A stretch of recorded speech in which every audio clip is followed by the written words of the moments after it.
But here, we could not establish such.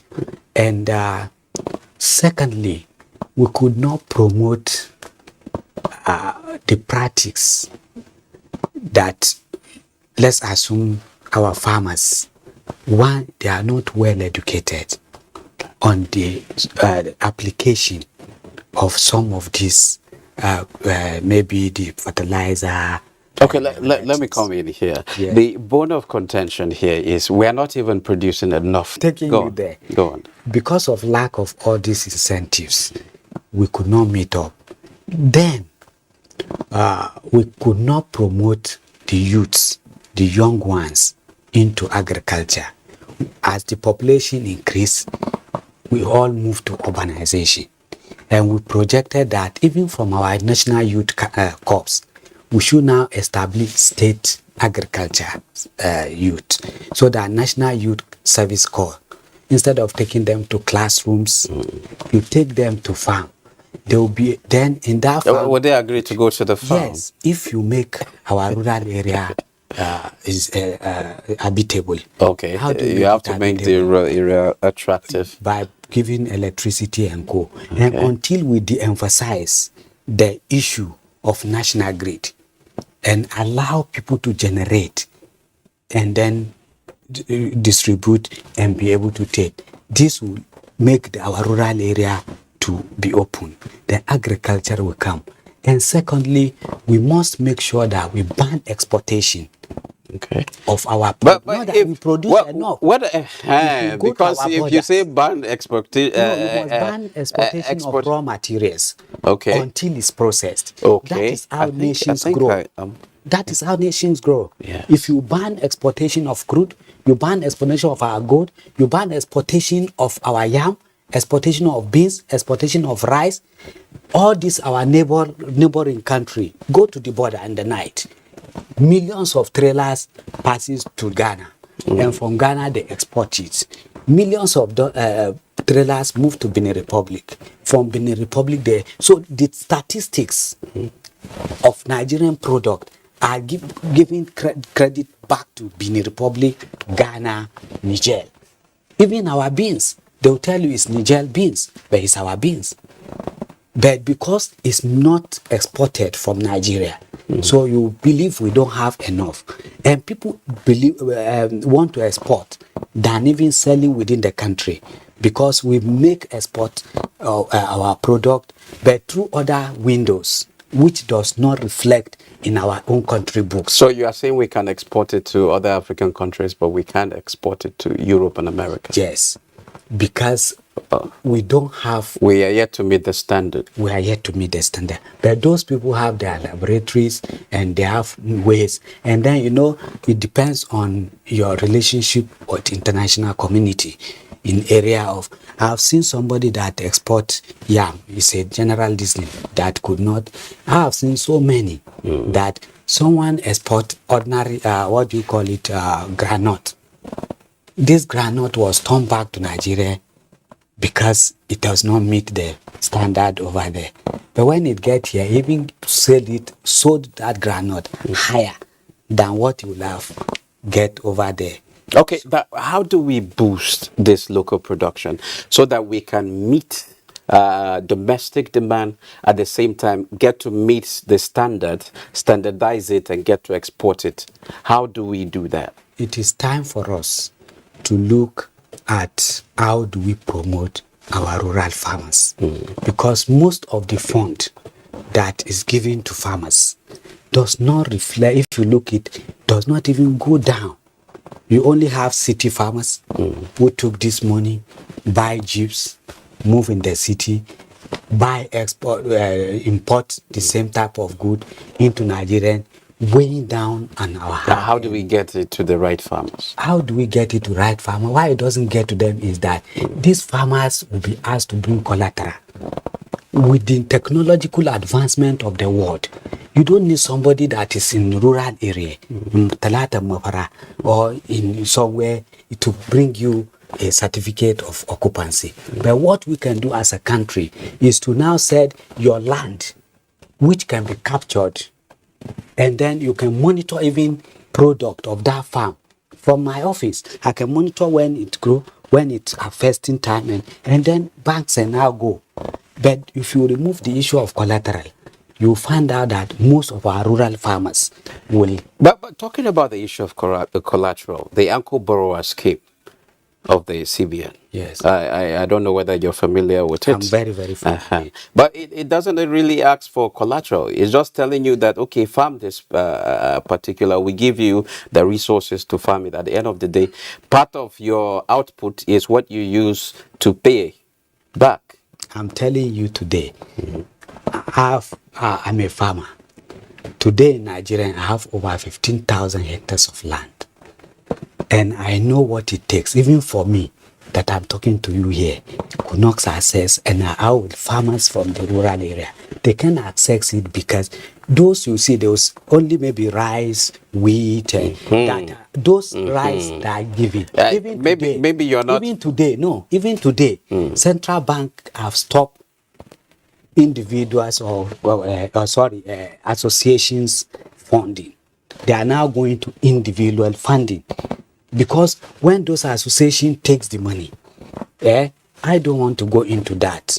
But the rural farmers they ask for collateral. That's because I'm involved. Okay. And I've been Is it from CBN or from other financial institutions? You know, you have CAC. Okay. Because only CAC can promote our agriculture. That commercial agricultural credit scheme. Okay. Because in collateral, we must go mechanize. We must mechanize. Of course. And you cannot mechanize your farm when you cannot access CAC. And you cannot access CAC until you give. In fact, if banks are giving you, you have to go through your commercial bank. Although the interest is just 9%, 5%, but bank will add to 9%. But you have to go and bring your grandfather's certificate before you can access CAC. What wrong with that place? That is the only way that, that means you have to bring either certificate from your house or you have something that is equivalent. And the bank will only even charge you not only 150%. I'm telling you this. Those are the impediments that does not allow agriculture to grow. So now, how do we bring in the private sector now? I'm talking of the private sector. Okay. When you talk of I'm talking about financing agriculture now. In financing agriculture, the most simplest thing the government will do is one, reduce the issue of collateral. Make that farm to be the collateral. Then how do they pay back the loans That's what I'm telling it's you. given and they don't? Today we have technology. As I'm talking to you, the millions are watching me. And then you can look at Mr. A farm, and say, okay, from planting to harvest, you can monitor it on your screen in the CBN office there or in any bank. Therefore, if you said your farmland become your collateral, and then as you money, because in any system there must be reward and there must be punishment, and in that case we monitor from the planting to harvesting, and as it's harvesting, your people are already there. You can't take it away. You take your percentage that you are taking and allow him, if he's ready to sell it back to you. No. Okay, I understand that you're cowpea and beans farm. I'm the president of cowpea. But if you notice, beans has always, for the past several years now, beans has always been on the very high side. The price of beans has always gone up and it's not coming down anytime. So what is happening? You know, you can't eat rice without beans. What you use beans for is more, you do cake, you do mai, you eat beans. It's too important. In fact, we are not having sufficient beans in Nigeria. We have to bring from. Why are we not having sufficient beans? We have land now. We have the population grows. Yes. And as the population grows, we need to mechanize. Okay. And those few of us that try to mechanize, how many of us? So we must promote mechanization. That will give more yield into our own agricultural product. And as we mechanize, the issue of substance like aflatoxic and so will go. because you don't, and then we put up storage facilities that we can now, in fact, Nigeria is enough market for every product. Let me come back to what issue of banning raw materials. How you grow economy is that when you ban exportation of raw material and you ask those people that need your raw material to come to Nigeria, bring your own processing plant. That way, our rural community will see how processing of these products are. It's just like if a place where you have cocoa and you export raw cocoa, you now bring back chocolate. How much is chocolate? You buy chocolate maybe 1,000 naira. How much do you export that cocoa? Maybe 5 naira. Okay, So you can see the difference. aside So agriculture, processing must be promoted. aside agriculture, where else would you like to see government and private sector give attention to? For us, we believe that apart from the agricultural sector, we must also look at our solid mineral sector, because these are sectors that have even breed all this what you call insurgent or thing. So federal government must look, and that is why we are saying, if you need our product, bring your processing plant. If this gold mine site, if barite mine site, you say you can't take it out of that site until you process it there. The rural into finished community there goods. will now see it as a business. Yes. They will not see it that it is riffraff that came, gather themselves, just digging ground, and then taking, and before you know, they start buying gun to protect themselves. Yeah. We must make it a business. We must fashion it in a manner that the country will gain and technological advancement will emanate from there, because that's where you can also steal technology when they bring their processing plants to Nigeria.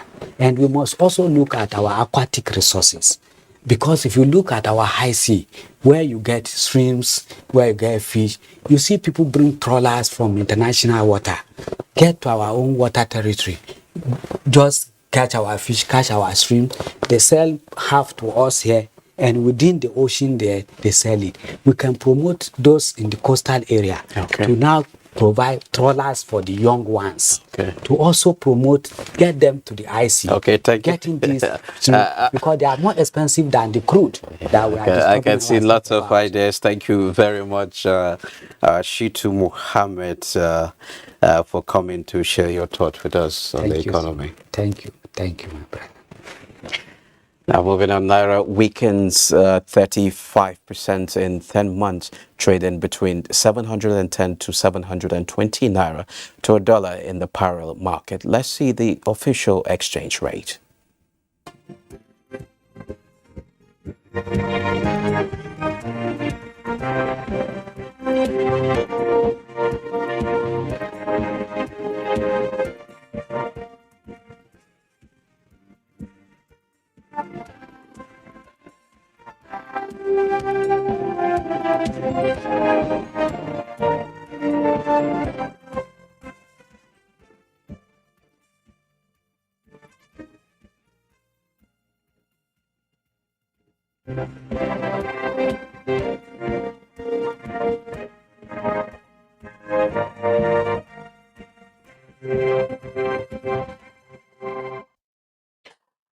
Now to the capital market, the bulls dominated on the equities market on Friday as the all-share index closed positive at 50,370.25 basis point, with market capitalization at 27.1 trillion naira. A total of 254 million volume of shares worth 2.8 billion naira exchange hands in 4,905 deals at the end of the day's transaction. Now will stocks well, let's take a look at the global stock market.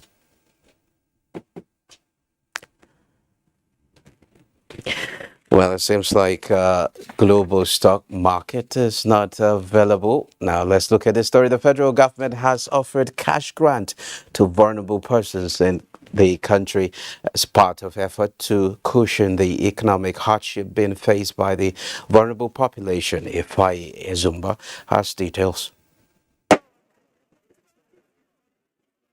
Disbursement of cash grant to beneficiaries. During the flag-off ceremony in Abuja, the FCT Minister of State Ramatu Tijani Aliu commended President Muhammadu Buhari for his decision to initiate the National Social Investment Program, noting that since its inception, the NSIP has impacted positively in Nigerians' quest to win the war against poverty. As we commence the distribution of this grant, therefore, it is a statement that the government is ready to do all that is necessary to join the Committee of Nations to fight the global economic. FCT focal person Chinwendu Eteyan Amba revealed that the disbursement of cash grant was the second phase of NSIP to vulnerable groups in the FCT. Under the cash transfer, a household receives 5,000 stipends every month, and they have been saving this money. They have a cooperative, and now they can boast of 20-something million that they have saved, and they can access loans on this money. The FCT administration reiterated that the exercise was aimed at cushioning the impact of poverty and to encourage the growth of small-scale businesses in the country. In Abuja, Ifani Isumba. Well, that's it. This is where we end this episode of the program, the last for the week. Don't forget you can access all previous episodes on YouTube. Do join us again next week. I am Musa Abubakar.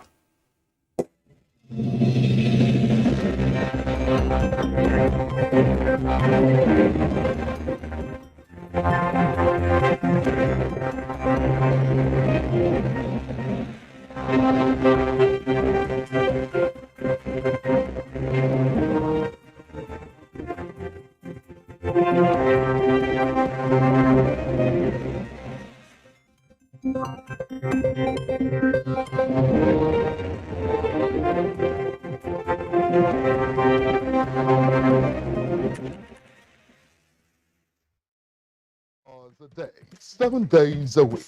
You can watch NTA International live on your TV, computer, iPad, tablet, and phone.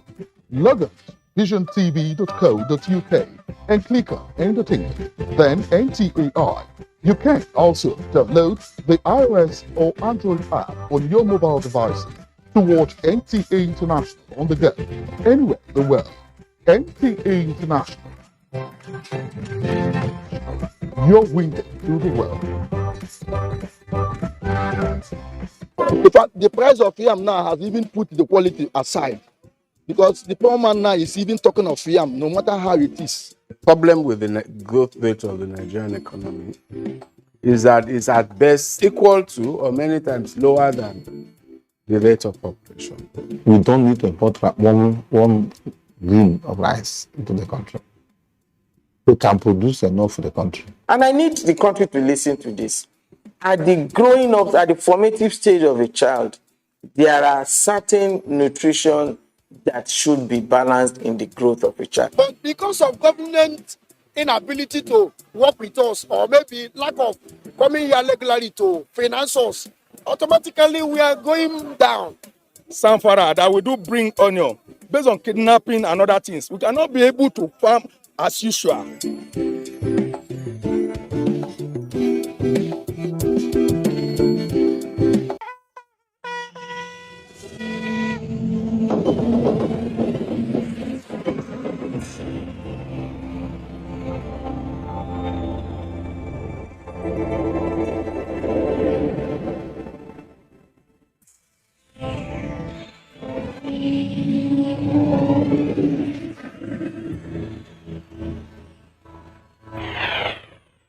NTA, you can't beat the rich.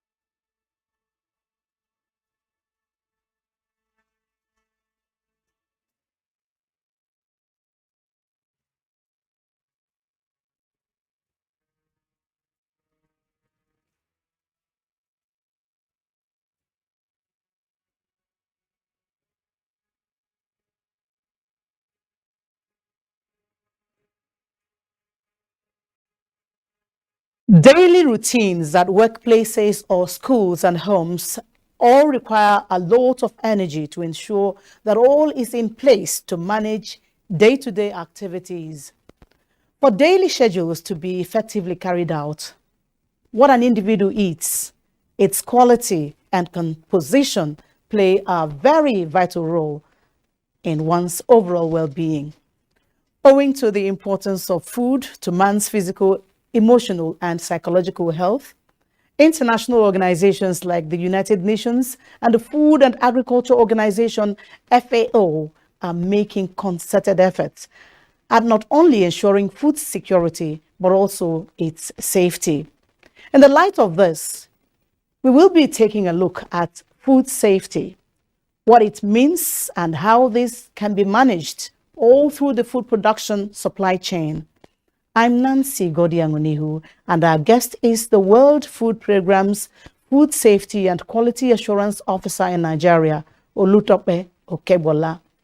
Glad to have you join us, Olutope Okebola. Thank you for having me, Nancy. Please don't go away. The program continues in just a moment.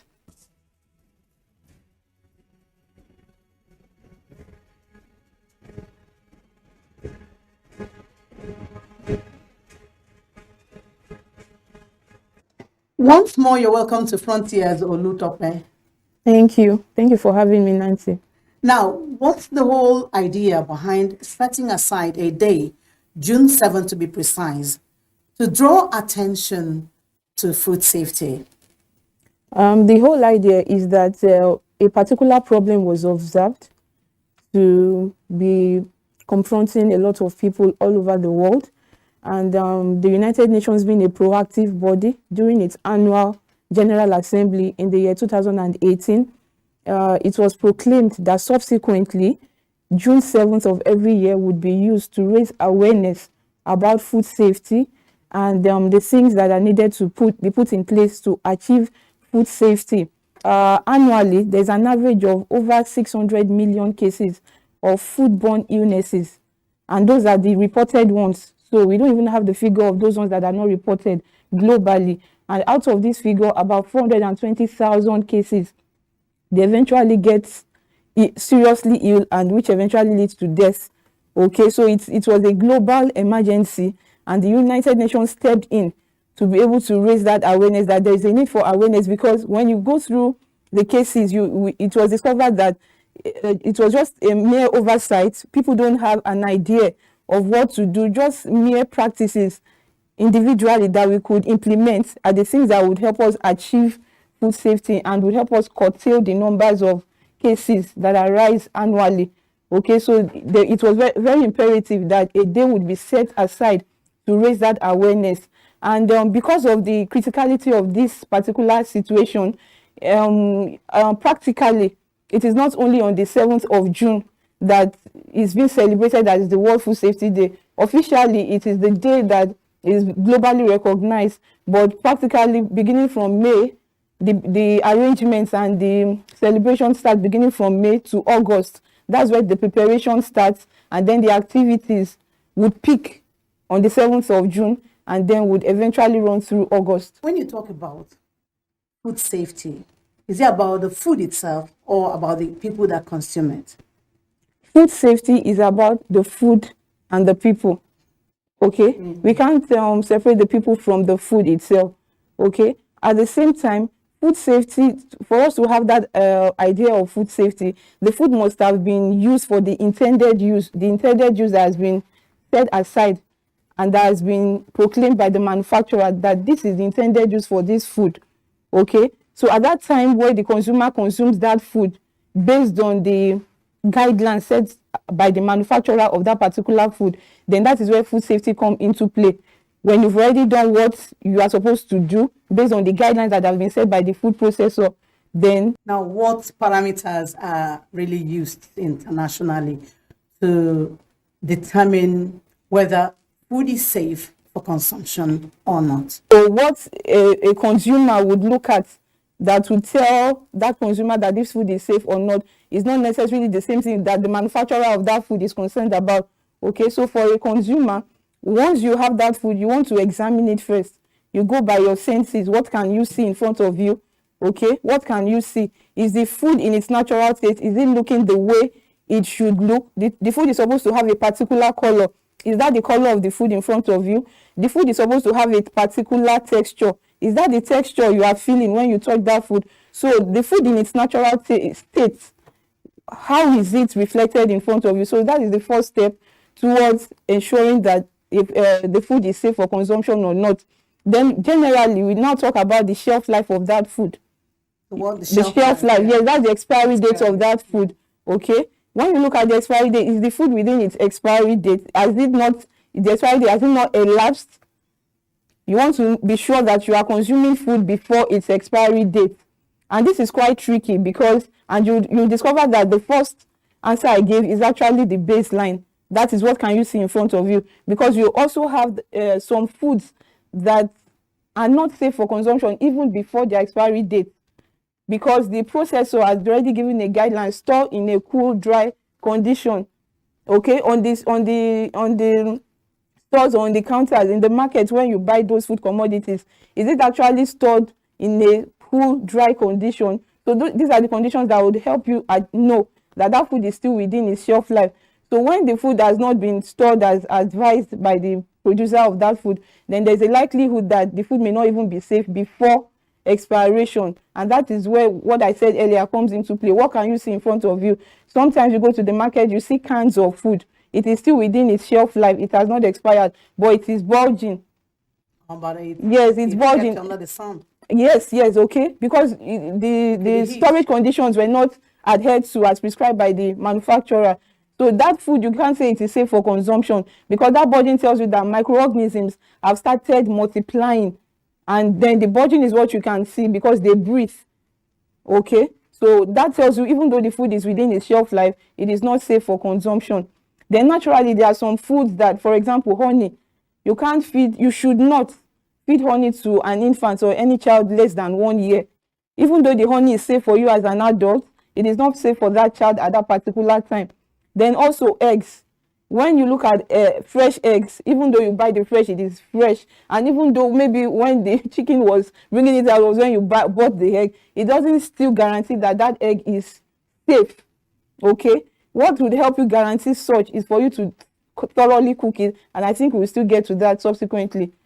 Something like honey. Yes. Honey, I thought was very. It's very good. Yes, it's very good. It's very good with a lot of nutritional and health. As a cough syrup. Yes, and health benefits. Easily be given to a baby. No, a lot of mothers make that mistake. For a 1-year-old baby. No, it is not. It is not. It causes infant botulism, and sometimes because of botulism. Yes, those are symptoms that occur because of Clostridium botulinum.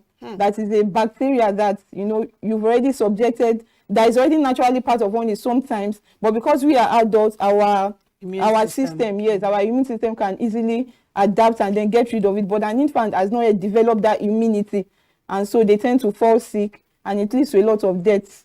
Sometimes, like you're saying, there are so many processes foods pass through before consumption, before they end up on the table. Yes. To maintain food safety, what measures should be taken into cognizance? If you want to identify and implement those measures, then we need to look at the points at which those measures, if they are not taken, would lead to food contamination, and then would not help us to achieve food safety. Because there are a lot of stages that are involved in buying food and everything, but sometimes if you are careless in any of the stages, it doesn't mean that food will not be safe for consumption. But there are about 6 critical points that we must not be careless with. That if a consumer is careless with at any point of those 6 points, then there is a likelihood that that food will be contaminated and may not be safe for consumption. The first is at the point of purchase. When you are buying the food, of course, you ensure that you buy good quality food within its shelf life, that is already looking good and it's not showing any defects. That's at the point of purchase. You want to purchase good food only. Now, even when you purchase food, how do you handle the food in your cart? There should be a system of purchase. You should purchase raw, dry foods before frozen foods, because you want to prevent the juices from the frozen foods from dropping on the dry foods. Because when those juices are highly, You should buy which one first? yes, the dry foods, ones. yes. Yeah. If you are going Before shopping, the wet ones. yes, you should buy the dry ones before the wet ones, because and then you separate it in your cart. You say you don't allow it to mix. So at the point of purchase, you separate raw and you separate the frozen or the Dry. cold. Yes, The dry one. yes. So that's the first critical step. That once you get it right, then you now go to storage. When it gets home, do you want to cook immediately? If you want to cook immediately, fine, go ahead. But if not, then you store properly in airtight containers that would not allow the entrance of air or microorganisms. Then if it's frozen foods or that should be kept, or those that should be kept refrigerated or chilled, you store immediately. You don't allow it to stay on the counter for several minutes or hours before storing, because at that time you're already giving room for multiplication of pathogens that can now contaminate the food. Okay, so that's that about storage. Then at the point of processing the food, cooking the food, you want to make sure that everything you use is clean. Your tabletops are clean, your gas cooker is clean, your utensils, even the water is clean. Okay, and you want to make sure that you wash your hands. This point is very critical because it was discovered that most of those cases I said earlier that necessitated the World Food Safety Day to be globally recognized and celebrated is that ordinary washing of hands before, during and after food preparation goes a long way in ensuring food safety, and oversight of this simple aspect of it. Yeah, it's like I learned fresh fish has this organism that causes typhoid. What's the name of that organism again? I think mercury oxide. There's a mercury oxide. What I know is that bigger fishes, they have higher amount of mercury in them than smaller fishes. So when you handle them, you have to wash your hands. Yes, you have to be very well. Yes, you have to be very careful. And then that's why it is nutritionally preferable to consume smaller fishes than bigger fishes. And even nutritionally, it's preferable to consume fishes that have scales, because the scales helps to get rid of toxins in them, than fishes that don't have scales. Yeah. So okay. I'm sorry, I actually kind of drew attention to another thing, but I wish you to continue with outlining the processes the food. Okay, so yes, then having said that, the other step, critical step, is the cooking. When you are cooking your food, you want to make sure that you cook it thoroughly, especially your meat, your eggs, and your animal products. We want to make sure we cook food very thoroughly, because at the point of cooking, once food reaches a very high cooking temperature, we are rest assured that all the pathogens, those are disease-causing microorganisms, they are already deactivated. So we want to cook food thoroughly. Then at the point of serving, you don't want to painstakingly go through all these processes and then serve food unhygienically. So we also ensure that we serve food in a hygienic environment with hygienic glassware. Now, thank you. Okay, Bola, we will take a break now and continue in just a moment. This is Frontiers, and it continues shortly.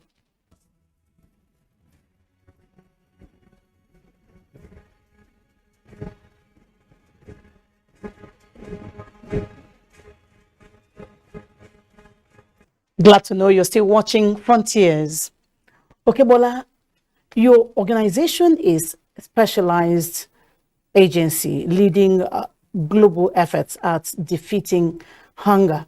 How are actions in the food value chain incorporated in ultimate goal of achieving food security and access to high quality food? Okay, now when we talk about the food value chain, we are implying every stakeholder, beginning from those that grow the food, the processors, those that grow the distribution, and then consumption to beneficiaries. In the World Food Program, we incorporate all these steps in everything we do. For example, for food processors, let me start with those that grow the food, the farmers. Sometime in 2019, we trained about 300 farmers on the use of PICS bag. There's a hermetic storage bags that is being used to preserve food, especially white beans, to preserve beans and prevent it from getting spoiled, and then building up parameters that would inhibit the food safety of that particular food. So we built the capacity of over 300 farmers to be able to enable them produce foods that are safe to be consumed by beneficiaries or those that they sell the food to. Then also the processors, generally this is something we do all the time. We have processors, people we procure food from. From time to time we train them, we give them refresher training. We